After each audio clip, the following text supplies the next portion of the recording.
Kemudian Asy-Syafi'i rahimahullah melanjutkan,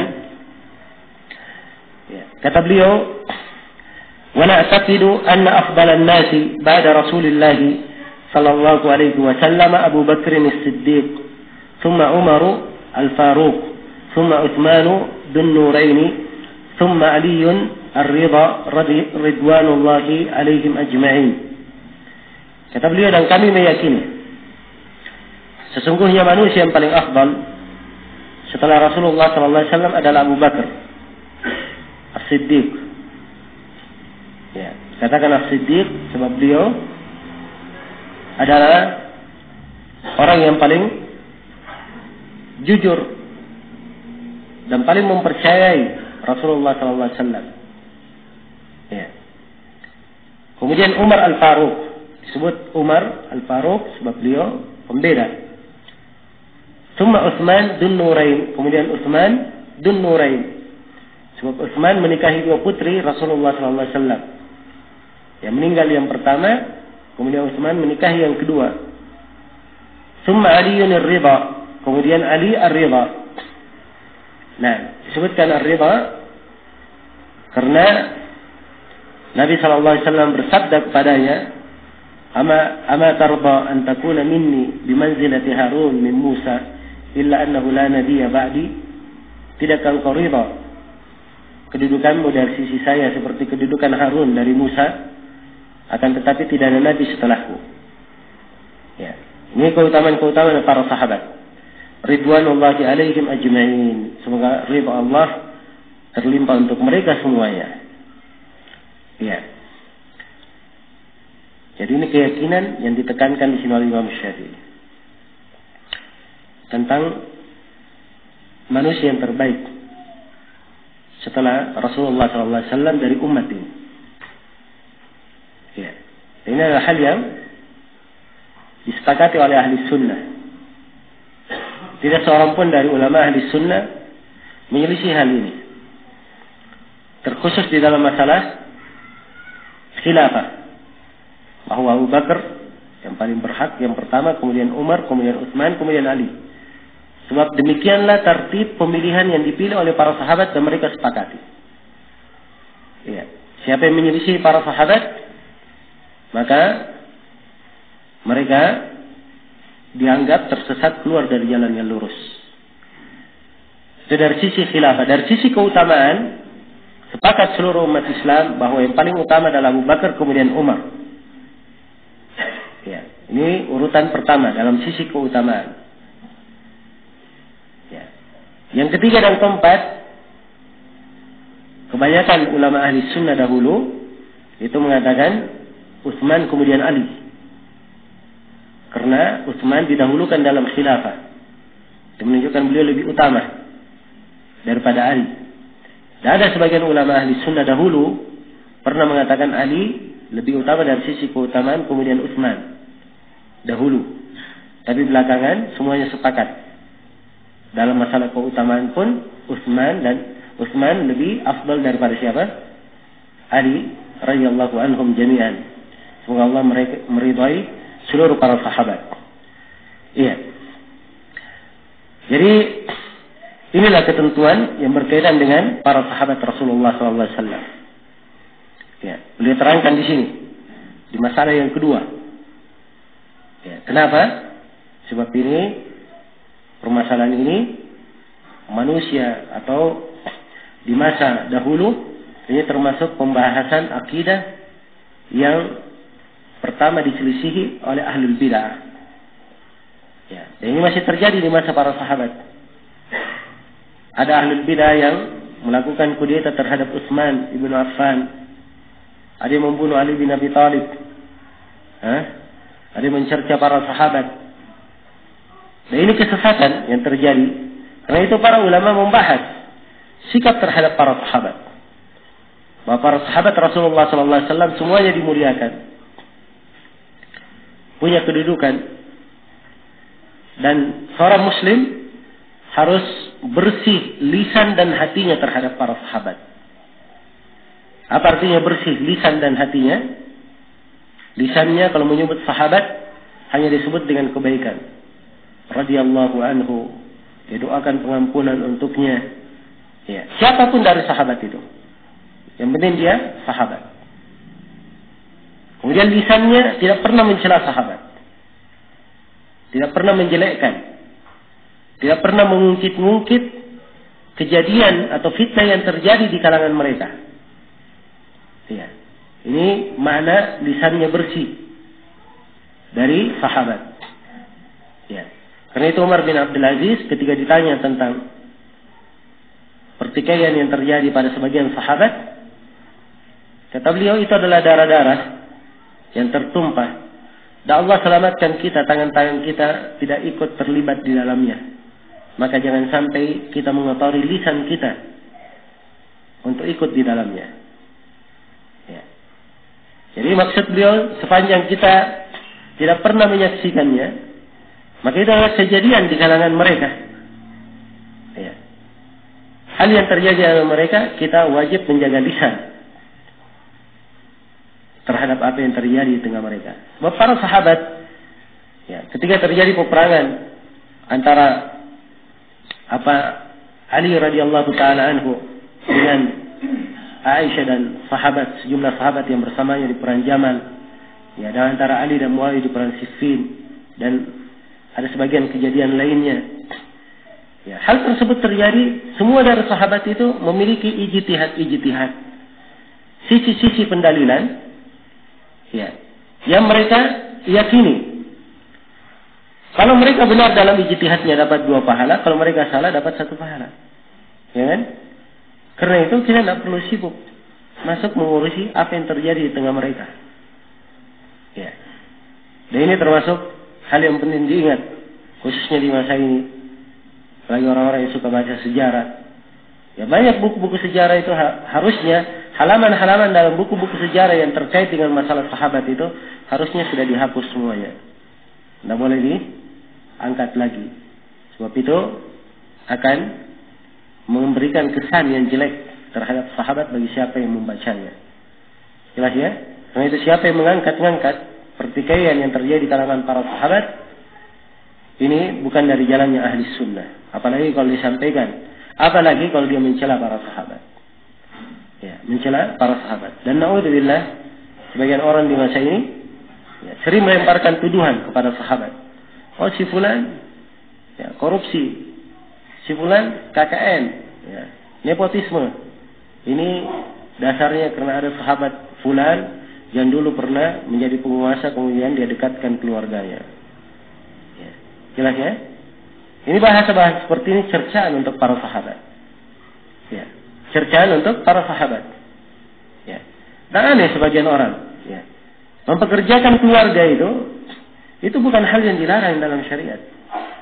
Kalau memang dia punya keahlian dalam pekerjaan itu. Dia punya keahlian dalam pekerjaan itu. Nabi sallallahu alaihi wasallam mengutus Ali bin Abi Thalib ke Yaman mengambil sedekah. Ya. Mau mengatakan Nabi nepotisme, mempekerjakan menantunya. Hah? Sebab itu adalah keahlian beliau. Ali bin Abi Thalib punya kekuatan dalam hal itu, punya keistimewaan. Ya, punya keistimewaan. Beliau menjadi pimpinan perang di Khaybar. Ya. Beliau punya keistimewaan. Jelas ya? Maka yang dilihat adalah dia mampu melaksanakan tugas itu atau tidak. Orang yang diberi amanah tugas punya 2 sifat. Ya, sifat yang pertama dia punya amanah. Kemudian sifat yang kedua, dia punya kemampuan melaksanakan tugas itu. Iya. Kalau 2 sifat ini tidak terpenuhi, kemudian dia paksakan untuk menjabat atau bekerja pada sesuatu, ini baru keluar dari amanah. Ya, jelas ya? Baik. Maka harus didudukkan mana perkara syariat, mana ya, perkara yang tidak disyariatkan. Yang jelas yang ingin saya tekankan di sini bahwa ada banyak dari manusia di masa ini mengambil dari sejarah sahabat, ya, diaplikasikan di dalam pembahasan yang mereka hadapi, situasi yang mereka hadapi untuk saat ini, ya. Dan dari apa yang mereka nukil dari sahabat itu adalah celaan untuk para sahabat. Ini adalah hal yang keliru. Kita harus menjaga lisan kita terhadap para sahabat. Yang kedua, kita menjaga hati kita terhadap para sahabat. Hati kita hendaknya ada kecintaan kepada mereka. Siapa yang tidak cinta kepada para sahabat, ya jangan berharap dia akan minum dari telaga Rasulullah SAW. Dan jangan dia berharap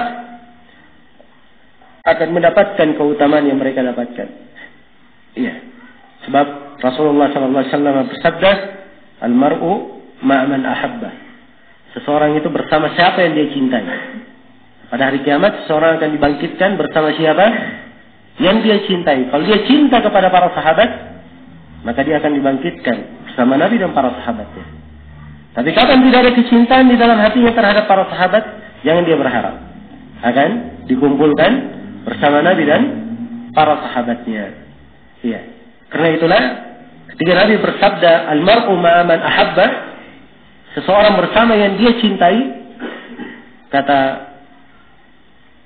Anas bin Malik, ya, kami tidak pernah segembira itu, ya, ketika mendengar hadits ini, selain dari kegembiraan kami ketika masuk Islam. Jadi mereka punya kegembiraan yang sangat besar. Yang pertama ketika masuk Islam, yang kedua ketika mendengar hadits ini, bahwa seorang akan dikumpulkan bersama siapa yang dicintai. Ya, kata Anas, maka kami pun gembira.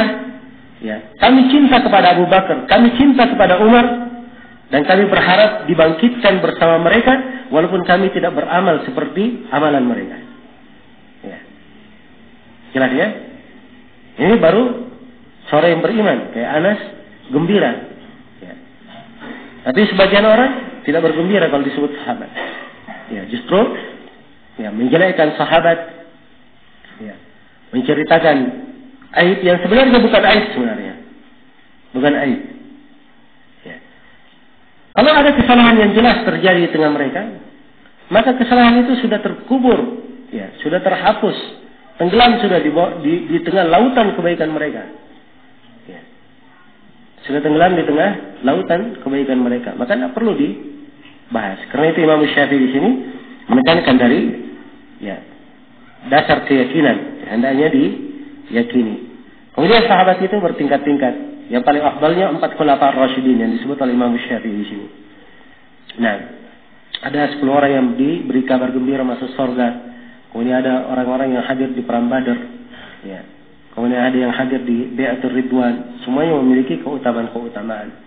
Ya. Orang yang dari kalangan muhajirin itu lebih afdal dari kalangan al-ansar. Ya. Ini dari tingkatan-tingkatan sahabat Rasulullah SAW. Ya, tapi semuanya adalah, ya, orang-orang yang dipilih oleh Allah Subhanahu wa taala mendampingi Rasulullah SAW. Nah, kemudian kata Syafi'i, wa qala Rasulullah SAW, kullu an-nasi yarjuna al-bara'ah yawm al-qiyamah illa man sabba ashabi fa inna ahla al-mawqif yu'irunahu. Ya. Atau di sini tulisannya ya'burunahu. Kata beliau, Rasulullah bersabda, semua manusia mengharapkan keselamatan pada hari kiamat. Masih ada harapan. Kecuali siapa yang mencerca para sahabatku. Ya, sebab ahlul mauqif akan melewati mereka. Ya, maksudnya mereka ketinggalan. Ya, wa dalilu ala dzalika ma qala sallallahu alaihi wasallam, dan di antara dalil yang menunjukkan tentang ini adalah sabda Rasulullah sallallahu alaihi wasallam, ittadau bil ladaini min ba'di Abi Bakr wa Umar. Hendaknya kalian mengambil petunjuk dengan 2 orang setelahku, yaitu kepada Abu Bakar dan Umar. Wa qala ta'ala, dan Allah Ta'ala berfirman, wa id asarra an-nabiyyu ila ba'di azwajihi haditha. Dan ketika Nabi sallallahu alaihi wasallam, ya, dan ketika Nabi membisikkan rahasia kepada sebagian istrinya. Apa rahasia ini? Ini oleh Imam Syafi'i ditafsirkan, anna Abu Bakr khalifatun min ba'dihi, bahwa Abu Bakar adalah khalifah setelahnya. Ya. Baik, ini pendapat sebagian para ulama seperti Imam Syafi'i di sini di dalam masalah penunjukan Abu Bakar sebagai khalifah atau keberadaan Abu Bakar sebagai khalifah setelah Rasulullah. Apakah itu adalah nas dari Nabi atau beliau dipilih karena kesepakatan sahabat? Ini 2 pendapat di kalangan para ulama. Sebagian para ulama mengatakan bahwa itu nas dari Nabi sallallahu alaihi wasallam. Dan Imam Syafi'i di sini kelihatannya cenderung pada pendapat itu. Dan kebanyakan para ulama menganggap bahwa Abu Bakar dipilih adalah dengan kesepakatan para sahabat. Dan para sahabat sepakat karena Nabi memberi isyarat-isyarat. Bukan nas, tapi beliau memberi apa? Isyarat-isyarat bahwa Abu Bakar adalah penggantinya. Ya, di antara isyaratnya ketika Nabi sakit, siapa yang disuruh oleh Nabi menggantikannya? Siapa yang diperintah oleh Nabi menggantikan beliau sebagai imam? Abu Bakar. Iya. Dan ketika datang seorang perempuan bertanya kepada Nabi, ya, ada hajat keperluannya pada Nabi, maka Nabi selesaikan hajatnya, kemudian Nabi berkata, kamu kembali lagi nanti. Maka perempuan itu pun berkata, ya Rasulullah, kalau saya kembali nanti, kemudian engkau sudah meninggal, saya datang ke siapa? Maka kata Nabi SAW, kamu datang kepada Abu Bakar. Jelas ya? Maka ini isyarat-isyarat. Tapi nas juga khalifah setelahku adalah Abu Bakar. Ini tidak ada dalil yang sahih menunjukkan tentang hal tersebut. Ya. Tapi keberadaan Abu Bakar sebagai khalifah setelah Nabi, ini adalah hal yang disepakati oleh seluruh para sahabat. Jelas ya? Kemudian kata Imam Syafi'i rahimahullah, wa qad qala sallallahu alaihi wasallam la tajtami'u ummati ala dhalalah. Ya. Dan Nabi telah bersabda, umatku tidak akan berkumpul di atas kesesatan. Ya. Umat tidak akan berkumpul di atas kesesatan. Jadi kalau umat sudah bersatu di atas sesuatu, tidak mungkin sesuatu itu dianggap kesesatan. Ya. Jelas ya? Dan ini apa yang saya sebutkan tadi, bahwa ini dalil bahwa kesepakatan para sahabat itu adalah hujjah yang wajib dipegang. Ya, kata Syafi'i, wa qad ajma'at ummatuhu ala khilafati Abi Bakrin ba'dahu. Dan umat Nabi sallallahu alaihi wasallam telah sepakat. Jadi para sahabat semuanya sepakat bahwa yang menjadi khalifah adalah Abu Bakar setelah Nabi. Summa ala tartib. Kemudian setelah itu mereka sepakat dengan urutan itu tadi yang disebut di atas, Abu Bakar, kemudian Umar, kemudian Utsman, kemudian siapa? Ali bin Abi Thalib radhiyallahu anhum jami'an. Semoga Allah meridai mereka semua. Ya. Padalla ala annaha majtama'at illa 'ala al-haq. Maka ini menunjukkan bahwa umat tidaklah bersepakat kecuali di atas kebenaran. Wa qad qala, kemudian di antara dalil yang menunjukkan bahwa itu kesepakatan yang di atas petunjuk. Wa qad qala sallallahu alaihi wasallam, Rasulullah sallallahu alaihi wasallam bersabda, al-khilafatu ba'di 30 sanah. Ya. 30 sanah. Thumma tasiru mulkan adudan. Di sini pakai ta ya, adudan tertulis. Ya, tadi di nas-nas hadisnya pakai dad, adudan. Ya. Wa kana akhir al-khilafah, ya. Wa kana akhir al-khilafah Ali radhiyallahu anhu 30 sanah. Fadallat hadhihi ad-dalalat al-zahirah أنهم كانوا على الصواب والحق على ترتيب ما ذكرناه. Ya. Jadi Nabi SAW bersabda, khilafah setelahku, kata Nabi, 30 tahun. Ini sabda Rasulullah. Jadi khilafah setelah beliau berapa? 30 tahun. Ya. Kata Imam Syafi'i, ya, jadi itu hadis Nabi ya, khilafah setelahnya 30 tahun. Kemudian setelah itu adalah kekuasaan. Ya, yang diberikan kepada siapa yang dikehendaki atau kekuasaan yang didapatkan oleh para raja, orang-orang yang berkuasa, para orang-orang yang berkuasa. Jadi khilafah 30 tahun. Setelah itu penguasa adalah sebagai ya, kekuasaan, dalam bentuk kekuasaan. Nah, ternyata akhir khilafah Ali bin Abi Thalib itu adalah 30 tahun setelah meninggalnya Rasulullah sallallahu alaihi wasallam. Ya.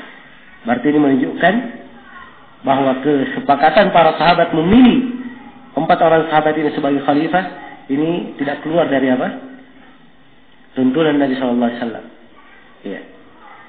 dan menunjukkan bahwa mereka tidak berkumpul di atas kesesatan.